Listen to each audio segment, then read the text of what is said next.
वालेकुम दोस्तों, मैं थुई हूँ। आए मेरी कहानी सुने। एक दिन अहमद बाग में खेल रहा था। अचानक उसे एक रंग बिरंगा तोता जमीन पर बैठा मिला।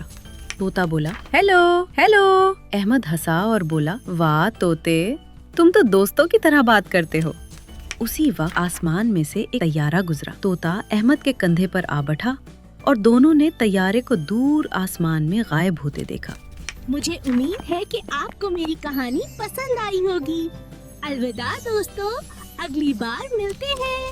अस्सलाम वालेकुम दोस्तों, मैं ज़ोई हूँ। आइए मेरी कहानी सुने। मेले में एक मज़ाहिया ज़रीफ खड़ा था। वो बच्चों के लिए मज़े मज़े की शक्लें बना रहा था। बच्चे हंस हंस कर लौट पौट हो गए।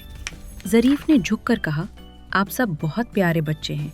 बच्चों ने ज़रीफ के लिए तालियां बजाई। मुझे उम्मीद है कि आपको मेरी कहानी पसंद आई होगी। अलविदा दोस्तों, अगली बार मिलते हैं।